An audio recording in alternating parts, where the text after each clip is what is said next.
Howdy folks, I wanted to make a quick video sort of explaining my grading practices because it's probably a little bit different than what you're used to in a traditional classroom, where it's just, here's the number of points you can get, here's the percentage of those points that you got, and then that translates to your grade. 50% to 60% is an F, 60 to 70 is a D, and so on, right?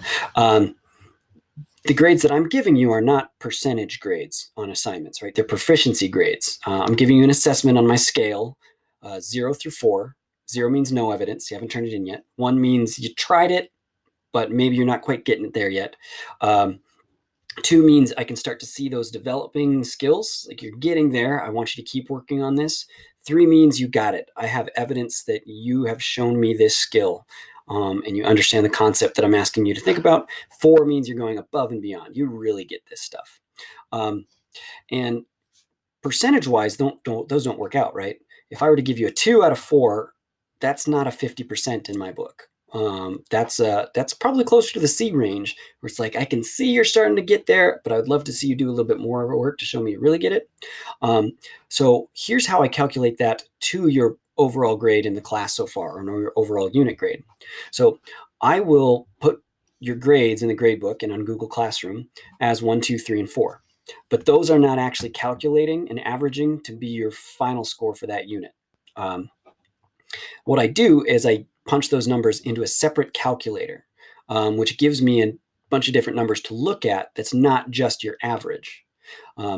So for example, here are some actual students that I have in my classes. I've hidden their names, but you can see this first student has really come out of the gate swinging. They're getting 3s, they're getting 4s on assignments as I've punched them in. And so if I were to just average those, they would probably be at about a 3.4. But if I'm looking at sort of the trend that this student is on, like they started out knowing things and now they're really getting it with those 4 scores, they're probably a little bit higher than their average because their more recent scores are kind of showing me here's their growth line. So realistically, they're probably closer to like a 3.6 on my scale, more towards that 4 total understanding range.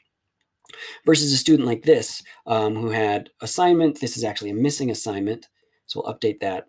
And then a couple of grades that are like 2s, and that's okay, right? Started off a little rough, missed an assignment, and then started to get it after a while. If I were to average this student's scores, they'd be about a 1.6. So that's like the low D range. They're not quite showing me that understanding yet. But based on these past 2 scores, and even this 3rd score or 5th score here, I can start to see that they are starting to have this trend up towards understanding and getting some work done. So instead of averaging it to be a 1.6, I'd probably take a look at one of these 2, which are that trend score. They're looking at the line that's fitting your grades and kind of giving students credit for the trajectory that you're on, not punishing you from where you were. We're more looking at growth. So this student would probably be closer to that 2.6, 2.8 range. That'd be like mid B, high C range, where that student is starting to show me that they get it. So I want to give you credit for that. And I actually do have a conversion chart here that you can see. So for this first student, a 3.6, they'd probably be up in this high A range. So I can see 3.6 falls in here. So this student would be currently showing me, you got an A in my class. Great. This next student, they end up at about somewhere between a 2.6 and a 2.8. So they're probably here in this B range. Though, even though they started off a little rough, with a didn't quite get this assignment, didn't do this assignment, I can still see that they are getting these assignments. And obviously, if this student went back and updated their scores, like say we redid this one to a 2, and they redid this one and they got a 3, that's going to still take a look at some of these scores here and recalculate where they best are, right? So it's going to give you credit for the work you do most recently, and it's going to give you credit for the work, the growth that you're showing me, not just your average. Now, this is pretty time intensive, right, for me, because not only do I have to grade the things, put them in Google Classroom, transfer them to Power School, but I also am using this additional calculator as well to help me give credit where credit is due, basically.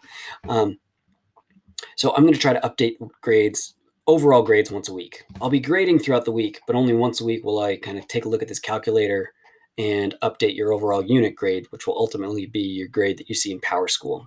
So just know that I'm going to do that as often as I can, and that's not even considering late work that you do, because usually I work on my grading cycle where I'll grade all of the assignments for this class, boom, done, move on to the next class, boom, done, move on to the next one. So if you get a grade back and you resubmit it, you'll probably have to wait till I come all the way back around to that class, your class again, to regrade all the assignments and kind of catch back up. So I wish feedback was a little bit faster this way, but no, you do have opportunities to redo and retake. I am going to give you credit for where you're at and where you're growing, not just what your percentage or your point total is. So if you have any other questions, feel free to reach out to me, but hopefully this maybe clears up. Maybe it makes things even more confusing with how I'm doing it. But I'm happy to talk with anyone about grades and how they're calculated. Cheers.